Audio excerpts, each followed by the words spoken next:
नमस्कार. या यूट्यूब चॅनलवर सर्वांचं हार्दिक स्वागत. आजच्या व्हिडिओमध्ये आपण संच लिहिण्याची गुणधर्म पद्धत हा इयत्ता 9वी मधील गणित भाग 1 यातील संबोध शिकणार आहोत आणि हा एक उदाहरणांद्वारेच आपण अभ्यासणार आहोत. यावर अशा प्रकारे प्रश्न असतात. खालील संच गुणधर्म पद्धतीने लिहा. एक यादी पद्धतीत संच दिलेला असतो आणि तो गुणधर्म पद्धतीत लिहायचा असतो आणि वाईस वर्सा याच्या उलटही असतात. गुणधर्म पद्धतीत प्रश्न दिलेला असतो संच आणि त्याचा यादी पद्धतीने लिहायचा असतो. आता इथे पहिलं उदाहरण आहे. सी बरोबर महिरपी कंसात 4,8,12,16,20,24 हा शांत संच घटक संपलेले आहेत. मग आता याचा ही यादी पद्धत आहे. गुणधर्म पद्धतीत लिहिताना हे संचाचं नाव तसंच ठेवायचं आहे. सी नंतर बरोबरचं चिन्ह मग महिरपी कंस. आता हे जे घटक आहेत सगळे यादी पद्धतीतले, या सगळ्या घटकांसाठी आपण एक प्रातिनिधिक स्वरूपात एक घटक घेणार आहोत आणि त्याच्यासाठी संख्येऐवजी आपण चल वापरणार आहोत. या सगळ्यांच्या बाबतीत या सगळ्यांचं प्रतिनिधित्व करणारा एक घटक आपण घेऊ. एम घेतलाय, स्मॉल एम. एक चल घ्यायचा आहे सगळ्या घटकांसाठी. त्यानंतर त्याच्यासमोर एक उभी रेष. नंतर काय करायचं आहे तर या प्रत्येक घटकाचा गुणधर्म लिहायचा आहे. यांचा जो समान गुणधर्म आहे तो लिहायचा आहे. मग आता या घटकांचा गुणधर्म लिहिण्यासाठी काय करायचं, तो गुणधर्म आधी ओळखता आला पाहिजे आपल्याला. आपण जर इथे नीट पाहिलं तर इथे आहे 4. हे 4 म्हणजे 4 गुणिले 1. त्यानंतर आहेत 8, ते आहेत 4 गुणिले 2. नंतर आहेत 12, 4 गुणिले 3. नंतर 4 गुणिले 4. असं करत कुठपर्यंत आहेत 4 गुणिले 6 पर्यंत. म्हणजे 1 पासून 6 पर्यंत गुणलेलं आहे. कुणाला? 4ला. ह्याच्यात स्थिर काय आहे? 4. इथे 4ची पट आहे. पहिली पट, दुसरी पट, तिसरी पट, चौथी पट, 5वी पट आणि 6वी पट. कुणाची येते? 4ची आहे. मग इथे जी संख्या स्थिर आहे ती काढली आपण. तिला प्रत्येक वेळेस कोणत्या तरी एका संख्येने गुणलेलं आहे आणि ते सुद्धा क्रमाने, म्हणजे 1 पासून 6 पर्यंत. तर इथे आपण काय करणार आहोत, या 4ला n नी गुणलं आहे. बरोबर. मग या संचातला प्रत्येक घटक म्हणजे 4ची पट आहे. या प्रत्येक घटकाचा हा गुणधर्म आहे की 4ची पट आहे ही प्रत्येक संख्या. मग इथे लिहिणार आपण की m हा या संचाचा घटक आहे. मग m असा आहे की m बरोबर काय आहे? 4n. 4ची पट आहे. मग आता कोणची पट आहे? सगळ्या पटी आहेत का 4च्या? 4 10 40 आहे का त्याच्यात? 4 गुणिले 12 48 आहेत का? तर नाही, तसं नाहीये. मग आता या nचं वैशिष्ट्य लिहावं लागलं आपल्याला की n कुठपासून कुठपर्यंत आहे आणि ती कोणत्या प्रकारची संख्या आहे. n काय काय? मग n ची किंमत 1 आहे, 2 आहे, 3 आहे, 4 आहे, 5 आहे, 6 आहे. 1 पासून 6 पर्यंत आहे n. मग आता त्या nचं वैशिष्ट्य लिहू. ती नैसर्गिक संख्या आहे, पूर्ण संख्या आहे. दोन्हीपैकी एक तुम्ही लिहू शकता. n घटक आहे कुणाचा? नैसर्गिक संख्यांचा. मग सगळ्या नैसर्गिक संख्या आहेत का त्याच्यात? 1 पासून अनंतापर्यंत नाही, 1 पासून 6 पर्यंत आहेत. मग आता हा n आपल्याला लिहायचा आहे 1 आणि 6च्या दरम्यान. तो कसा लिहायचा आहे की 1 पेक्षा n मोठा आहे. बरोबर आहे. 2 टोकं आलेत म्हणजे n मोठा आहे. n मोठा आहे 1 पेक्षा. आता हे 1 टोक n कडे आलं म्हणजे n लहान आहे 6 पेक्षा. म्हणजे 1 पेक्षा मोठा आहे, 6 पेक्षा लहान आहे. पण इथे तर 1ही आहे आणि 6ही आहे. 6 पेक्षा लहान म्हटलं की 5च येतो आपल्याला. मग 6 सुद्धा आणण्यासाठी काय करायचं? इथे बरोबर चिन्ह द्यायचं. 1 सुद्धा आहे इथे, मग इथे बरोबर चिन्ह द्यायचं. हे लक्षात घ्यायचं हां पक्क एकदम, की 6 पेक्षा लहान जर असेल n तर 6 येणार नाही त्याच्यात. मग 5 पर्यंतच येतील, 1 ते 5. पण इथे 6वी पट सुद्धा आहे, 4 सख 24. त्याच्यामुळे इथे 6 घेणं आवश्यक आहे. जर आपल्याला इथे बरोबर चिन्ह नको असेल तर इथे काय करावं लागेल? मग n हा 7 पेक्षा लहान आहे. 7 पेक्षा लहान आहे म्हणजे मग 6 आहे, 5 आहे, 4 आहे, 3 आहे, 2 आहे, 1 आहे, बरोबर.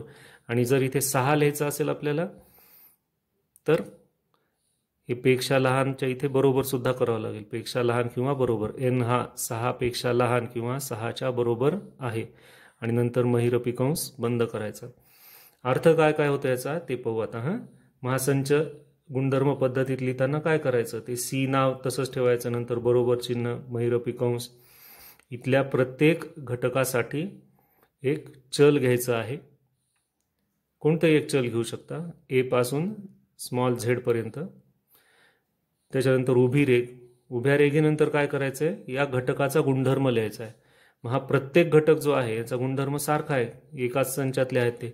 मग एम बरोबर प्रत्येक घटक काय आहे, 4ची पट आहे. मग कितवी पट आहे, तर ती पहिल्यापासून 6व्यापर्यंत पट आहे 4ची. म्हणून एन ही नैसर्गिक संख्या आहे आणि एन ही एकही आहे, 6 सुद्धा आहे, म्हणजे 1 पेक्षा मोठी आहे, 6 पेक्षा लहान आहे, 6च्या बरोबरही आहे, 1च्याही बरोबर आहे. हे असा गुणधर्म लिहायचा. आपण अजून एक उदाहरण पाहू. हे जे आहे हे कच्च्या स्वरूपात केलेलं आहे.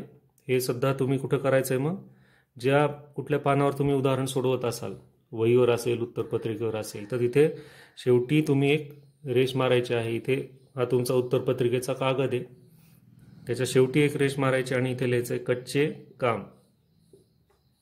हे कच्चे काम लिहून इथे हे जे सगळं कच्चं काम आहे इथे करायचं आणि नंतर उत्तर लिहायचं आहे याचं. ही सवय लावायची गणिताच्या पेपरला, की त्याच पानावर जिथे कुठे तुमचा प्रश्न चालू असेल, नवीन पान उलटलं उत्तरपत्रिकेचं, की तिथे खाली 3-4 ओळी असं वर जाऊन रेष मारायची आणि तिथे कच्चं काम इथं करायचं. म्हणजे इथे जे काही उत्तर येईल ते लगेच या पानावर आपल्याला लिहिता येतं. शेवटच्या पानावर जर सोडवत बसलो आपण तर ते सारखं पान मागे पुढे करा, वेळ जातो त्याच्यात. आता पुढचं उदाहरण पाहू. आता हे दुसरं उदाहरण पाहू.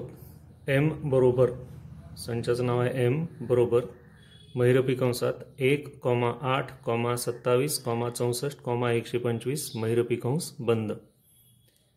आता ही यादी पद्धत आहे. गुणधर्म पद्धतीने लिहिताना पुन्हा लिहायचं इथे तेच नाव ठेवायचं संचाचं, एम बरोबर महिरपी कंसात. आता या सगळ्या घटकांसाठी एक प्रातिनिधिक स्वरूपात एक चल घ्यायचा आहे आपल्याला, की जे या सगळ्यांचं प्रतिनिधित्व करेल. त्यासाठी आपण घेऊ ए, स्मॉल ए घेतला, नंतर उभी रेघ द्यायची आहे आणि नंतर या एचा गुणधर्म लिहायचा आहे. त्याच्या आधी ते ओळखायचं यांचा काय गुणधर्म आहे नेमका. इथे अशी उदाहरणं सोडवता येण्यासाठी तुम्हाला संख्यांचे वर्ग घन पाठ असणं आवश्यक आहे. इथे जर 1 आहे, हा 1चा घन आहे. त्यानंतर 8 म्हणजे 2चा घन आहे. 27 3चा घन आहे. 64 4चा घन. 125 5चा घन आहे. याचा अर्थ इथे प्रत्येक घटक हा घन आहे कुणाचा तरी. इथे घातांक जो आहे तो स्थिर आहे प्रत्येक वेळेस आणि बदलत काय आहे तर पाया बदलत आहे. एकदा पाया 1 आहे, 2 आहे, 3 आहे, 4 आहे, 5 आहे, म्हणजे 1 पासून 5 पर्यंत पाया आहे. घातांक मात्र स्थिर आहे, घातांक 3च आहे. मग आपल्याला हे कसं लिहिता येईल, आपल्याला असं लिहिता येईल बीचा तिसरा घात. इथे बी कोणताही स्मॉल लेटर घेऊ शकता आपण. इथे एन घेऊ, एनचा तिसरा घात. काय अर्थ झाला आता एनचा तिसरा घात. इथे चल का घेतलं, चल कुणासाठी घेतले ते पहा. पाया जो बदलत आहे, जे स्थिर नाही त्याच्यासाठी चल घेतलं. स्थिर किती आहे 3, ते 3 तसेच ठेवलेत. म्हणजे या संचातला प्रत्येक घटक हा कुठल्या तरी एका संख्येचा घन आहे. मग ही जी संख्या आहे एन, या सगळ्या संख्या आहेत का, नाही. मग त्या 1 पासून 5 पर्यंतच्या संख्या आहेत. आता इथे ए लिहिला आपण, हा प्रत्येक घटक ए आहे. मग हा ए कसा आहे तर ए बरोबर एनचा तिसरा घात. इथेच आपल्याला गुणधर्म कळतो की ए बरोबर एनचा तिसरा घात, कोणत्या तरी संख्यांचा तिसरा घात आहे. मग आता आपल्याला एनचं वैशिष्ट्य लिहायचं की एन काय आहे, तर एन हा घटक आहे कुणाचा, नैसर्गिक संख्या संचाचा. मग सगळ्या नैसर्गिक संख्या आहेत का त्याच्यात, नाही. मग कुठपासून कुठपर्यंत आहेत तर एन हा मोठा आहे आणि बरोबर आहे कुणाच्या? 1च्या. तसंच n हा लहान आहे आणि बरोबर आहे कुणाच्या? 5च्या. 5 पेक्षा लहानही आहे, 5 एवढा सुद्धा आहे, 1 एवढा सुद्धा आहे आणि 1 पेक्षा मोठे. बरोबर चिन्ह म्हणजे काय? 1 एवढा सुद्धा आहे आणि 1 पेक्षा मोठाही आहे. म्हणजे इथे कोणत्या कोणत्या संख्या आल्या nच्या मध्ये? 1ही आला, 5ही आले आणि त्यांच्यामधल्या 2, 3, 4 सुद्धा आल्या. नंतर महिरपी कंस बंद करायचा. हा गुणधर्म आहे, ही यादी आहे. गुणधर्म ओळखता आला की नंतर तो चिन्हामध्ये लिहायचा सराव करायचा. हे पुन्हा पुन्हा पाहायचं या व्हिडिओमध्ये, हे पॉज करत किंवा बॅक जात. आता पुढचं अजून एक उदाहरण पाहू आपण. पुढच्या उदाहरणामध्ये r बरोबर महिरपी कंसात 1/3, 1/9, 1/27, 1/81, 1/243. आता इथे आपल्या लक्षात येतं लगेच अंश छेद पाहिले, अपूर्णांक पाहिले की घाबरून जायचं नाही. याच पद्धतीने तेही करायचं. इथे गुणधर्म आधी ओळखून घ्यायचा आपल्याला काय आहे तो. पण आपण आता सुरुवात करू. आधी संचालन नाव तेच ठेवायचं, r बरोबर पुन्हा महिरपी कंस. आता या सगळ्या घटकांसाठी एक स्मॉल लेटर घ्यायचं. कोणतं घेऊयात आपण? इथे D हे लेटर घेऊ, स्मॉल. नंतर काय करायचं आहे? उभी रेघ, उभी रेघ. मग आता या D चा गुणधर्म लिहायचा आहे. D बरोबर, आता ही कशी संख्या आहे, काय आहे यांचा गुणधर्म, तो आधी शोधून काढू आपण. इथे 1/3 आहे म्हणजे 1/3चा घात पाहू की तो आहे पहिला. नंतर 1/9 म्हणजे 1 हे 1 लिहायला विसरायचं नाही. उदाहरणात आहे मग ते तसंच आलं पाहिजे. 9 म्हणजे 3चा दुसरा घात आहे. 1/27 म्हणजे 3चा तिसरा घात आहे. नंतर 81 1/3चा चौथा घात.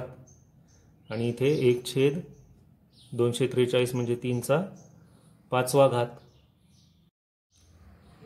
इथे आणि इकडे या दोन उदाहरणांमध्ये जर आपण पाहिलं, या इथे पहा, या दोन उदाहरणांमध्ये जर पाहिलं तर इथे हा 1चा घन होता, नंतर इथे 2चा घन होता, नंतर 3चा घन होता, 4चा घन होता.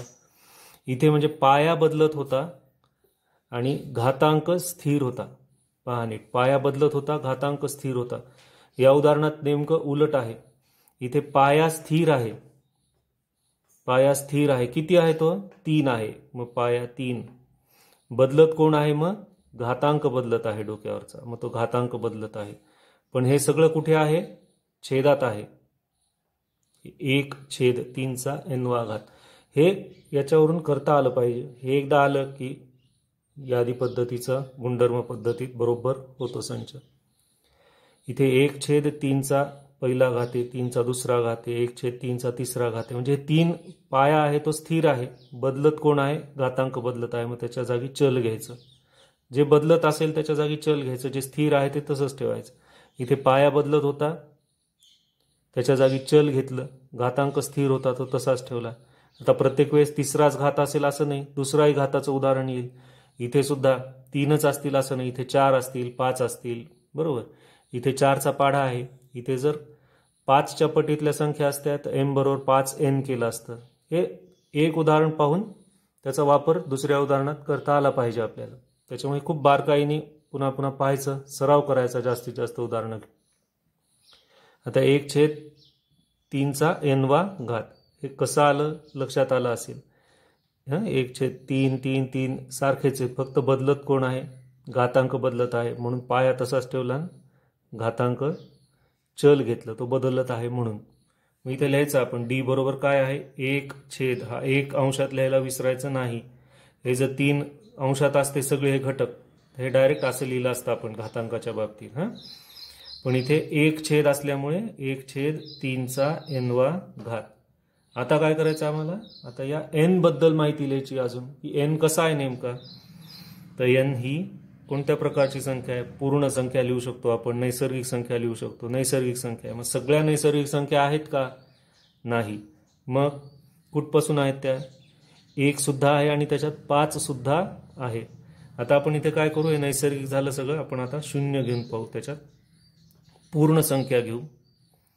मग आता हा जो एन आहे, हा एन कसा आहे, एन मोठा आहे शून्यापेक्षा, म्हणजे 1 2 3 4 5, आणि एन कुणापेक्षा लहान आहे, 6 पेक्षा. एन लहान आहे 6 पेक्षा, शून्यापेक्षा मोठा आहे म्हणजे 1 2 3 4, 6 पेक्षा लहान आहे म्हणजे 1 पासून 5 पर्यंतच्याच संख्या आहेत. मग एन ही पूर्ण संख्या आहे, हे पूर्ण संख्या घेतल्यामुळे शून्य येणार आहे आता. आणि एन कसा आहे मग, शून्य लहान आहेत एन पेक्षा, म्हणजे एन मोठा आहे शून्यापेक्षा. आणखीन एन कसा आहे, 6 पेक्षा लहान आहे. आता इथे बरोबर चिन्ह घेतले नाहीत. इथे जर बरोबर चिन्ह केलं की एनचा 0वा घात होतो, म्हणजे 0वा घात होतो इथे 3चा, तो नाही आहे. इथे बरोबर चिन्ह घेतलं की 6वा घात होतो, इथे नाही आहे 3चा 6वा घात, त्याच्यामुळे इथे बरोबर चिन्ह घ्यायचं नाही. तुम्हाला जर इथे बरोबर चिन्ह घ्यायचं असेल तर इथे 1 आणि 5 लिहावं लागेल. या दोन्ही पद्धतीने सराव करा, नंतर महिरपी कंसानी हा संच बंद करा. हे यादी पद्धत ही गुणधर्म पद्धत. याच्यात सगळ्यात महत्त्वाचं गुणधर्म ओळखता येणं. आता हे उदाहरण पी बरोबर महिरपी कंसात 5, 10, 15, 20, टिंब टिंब टिंब. आता हे उदाहरण आणि याच्या आधी आपण पाहिलेलं हे पहिलं उदाहरण. इथे 4ची पट आहे, 1 पट, 2 पट, 3 पट, 4 पट, 5 पट, 6 पट, बरोबर. तशीच इथे सुद्धा पट आहे. मग या दोन संचांमध्ये एक फरक आहे, तो असा आहे की इथे 24 पर्यंत मर्यादित घटक आहेत, म्हणजे हा संचाचा प्रकार आहे शांत संच. इथे अनंतापर्यंत आहेत. हा संच आपल्याला असाही लिहिता येतो, आणखीन एका पद्धतीने लिहिता येतो. आता पाहूत आपण या दोन्ही पद्धती. सगळ्यात आधी हे पाहूत, पी बरोबर महिरपी कंसात हे अशा पद्धतीने कसं लिहायचं आहे. एक आपल्या लक्षात आले की इथे 5 आहे, 5 गुणिले 1, 5 गुणिले 2, 5 गुणिले 3, 5 गुणिले 4, बरोबर. हे असं अनंतापर्यंत आहे. मग इथे मी काय करणार, हे 5 साठी 5, 10, 15, 20 या सगळ्या घटकांसाठी एक लेटर घ्यायचं आपल्याला. ते घेऊ आपण, ते एम घेऊ. एम कसा आहे, एम बरोबर 5ची पट आहे, 5ची. इथे 5 स्थिर आहे प्रत्येक वेळेस म्हणून 5 लिहिले. बदलणारे कोण आहेत, 1 2 3 4, त्यांच्या जागी घेऊ स्मॉल एन. 5ची NV पट. आता या एन बद्दल मला लिहायची माहिती. मग एन ही काय आहे, एन ही नैसर्गिक संख्या आहे. आता जेव्हा मी नैसर्गिक संख्या लिहितो तेव्हा ही 1 पासून सुरू होते. मग 1 पासून कुठपर्यंत येते, अनंतापर्यंत आहे. मग सगळं ह्याच्यात आलं अनंतापर्यंत. म्हणजे एन म्हणजे 1 जर असेल तर 5ची पहिली पट 5, एन म्हणजे 2 जर असतील तर 5ची दुसरी पट 10, एन म्हणजे 3 असतील तर 5ची तिसरी पट 10. एन अनंतापर्यंत आहेत म्हणजे इथे अनंतापर्यंतच्या पटी आल्या, बरोबर. आता इथे हे मर्यादित असल्यामुळे 24 पर्यंतच असल्यामुळे आपल्याला या एनला बांधून ठेवावं लागलं की कुठापासून कुठपर्यंत आहे, कुठपासून कुठपर्यंत. इथे तसं बांधून ठेवायची गरज नाही आहे, कारण अनंतापर्यंत आहेत. त्याच्यामुळे आता हा घटक इथे येणार नाही. मग इथे आपला संच पूर्ण झाला. पुन्हा हे समजून घ्या काय आहे हे. एन ही नैसर्गिक संख्या आहे आणि एन ही काय आहे, 5ची पट आहे. कितवी पट आहे मग, 1 पासून अनंतापर्यंत. 1 म्हटलं की 5ची पहिली पट 5, 5ची 1 पट 5, 5ची दुप्पट 10, 5ची तिप्पट 15. हा असा संच लिहिता येतो. हा संच आणखीन एका पद्धतीने कसा लिहिता येतो पहा. पी बरोबर महिरपी कंसात एम अक्षर घेऊ आपण याला, एम. नंतर काय लिहायचं आपल्याला, एम ही 5 ने विभाज्य संख्या. बघा हा, विभाज्य, विभाज्य म्हणजे 5 ने भाग जाणारी संख्या आहे. आणि आणखीन काय लिहायचंय की एम हा घटक आहे कुणाचा, नैसर्गिक संख्या संचाचा. मग विभाज्य संख्या आहे म्हणजे 5 ने भाग जाणारी, 5 ने भाग जाणारी संख्या. आता इथे नैसर्गिक संख्या लिहिल्या आपण. मग तुम्ही परत म्हणाल की जर नैसर्गिक संख्या म्हटलं की मग त्याच्यात 1 2 3 4 सुद्धा आले. 1 2 3 4 आले, पण इथे गुणधर्म काय आहे, 5 ने विभाज्य, 5 ने भाग जाणारे. यांना भाग जातो का 5 ने, नाही. मग कुठल्या नैसर्गिक संख्यांना 5 ने भाग जातोय, 5, 10, 15. बरोबर. मग पुढच्या येतील का त्याच्यात? 6, 8, 9 या सगळ्या संख्या ह्याच्यात येणार नाहीत. का येणार नाहीत? कारण एक गुणधर्म इथे लिहिला आपण 5 ने विभाज्य आहे. नैसर्गिक संख्या आहेत सगळ्या, अनंतापर्यंतच्या आहेत आणि 5 ने विभाज्य आहेत म्हटलं की फक्त 5 ने भाग जाणाऱ्याच संख्या ह्याच्यात आल्या. हे दोन्ही पद्धतीने हा संच बरोबर आहे. हे उदाहरणं पुन्हा पुन्हा पहा. असेच मनाने उदाहरणं घ्या. इथे 4ची पट घेतली होती आपण, इथे 6ची पट घ्या, 7ची पट घ्या. इथे घन घेतले होते, तुम्ही वर्ग घेऊन करा. बरोबर. इथे 3चे घातांक घेतले होते, तुम्ही 2चे घातांक घ्या, 4चे घातांक घ्या. सराव करा परत कसा लिहिता येत होते. जेवढा सराव कराल तेवढं हे पक्क होईल. आता याच्यापेक्षा आता थोडे वेगळे उदाहरणं पाहू, थोडेसे सोपे एकदम. हे पुढचं उदाहरण आता आधीच्या उदाहरणांपेक्षा सोपं. टी बरोबर महिरपी कंसात I, N, D, A महिरपी कंस बंद. काय आहे नेमकं? आपल्याला आपल्या देशाच्या नावाचं स्पेलिंग माहिती आहे काय आहे ते आहे INDIA. बरोबर. म्हणजेच या स्पेलिंग मधली अक्षरं आहेत सगळी ही. अरे इथे तर I 2 वेळा दिसत आहे. इथे I आहे का 2 वेळा? नाही, एकदा. कारण संचाची यादी करताना, संचातल्या घटकांची यादी करताना एक घटक एकदाच लिहायचा असतो. तो याच्यात 3-4 वेळा जरी आला असेल I हे लेटर, ते एकदाच लिहायचं. म्हणजे या संचात आहे ना, ते या स्पेलिंगमध्ये आहे म्हणून एकदा लिहिलंय ते. D 3 वेळा जरी असला इथे स्पेलिंगमध्ये तरी तो एकदाच लिहायचा आहे. आता आपल्याला हे कळलंय की या टी संचातील प्रत्येक घटक हा इंडिया या शब्दाच्या स्पेलिंग मधला आहे. मग तेच लिहायचंय तसंच गुणधर्म लगेच. टी बरोबर महिरपी कंस, यासाठी एक्स घेऊ आपण या सगळ्या. बरोबर. महिरपी कंस काढायचा, नंतर या सगळ्या घटकांसाठी एक चल घ्यायचं, नंतर उभी रेघ एक्स. मग नंतर काय लिहायचं? एक्स हे इंडिया INDIA इंडिया स्पेलिंग